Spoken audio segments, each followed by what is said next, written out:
મને મારી જે ખેલો યાર હોતો જ મને બસ બસ મારી રોવાય નહીં, સાના રહી જાવ આપણે.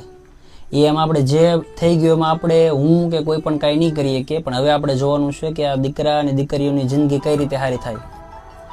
આપણાથી જે મદદ થશે એ તમને કરશું. તમે તો એમને ભણવાનું હોય તે તમને કીધું કે જો એને ભણવું હોય તો ખાવા પીવા રહેવાનું બધી આપણે વ્યવસ્થા કરી દઈશું.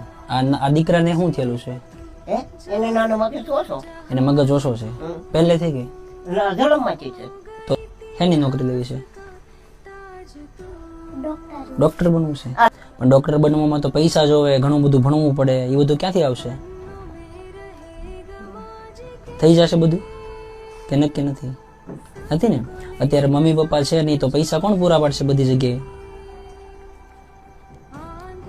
નહીં થાય ને.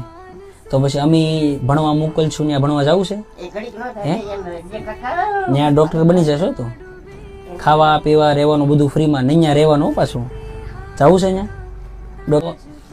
બસ તમારી આજુબાજુમાં કોઈ પણ એવો અનાથ બાળકોવાળો પરિવાર હોય કે જેમના મમ્મી અને પપ્પા અવસાન પામ્યા હોય તો અમારો સંપર્ક કરજો. ત્યાં સુધી આવશું, જે કાંઈ ખાવા પીવા રહેવાની સુવિધા છે આપણે કરી દઈશું અને બાળકોને ભણવાની વ્યવસ્થા પણ આપણે કરી આપશું. તો સેવાના કાર્યમાં સાથે સહકાર આપજો અને વિડીયોને વધુમાં વધુ શેર કરજો, જેથી કરીને લોકો સુધી વાત પહોંચે કે કોઈ રામા મંડળ છે કે જે સેવાના કાર્યો કરે છે. બીજું કાંઈ જોવે છે તમારે?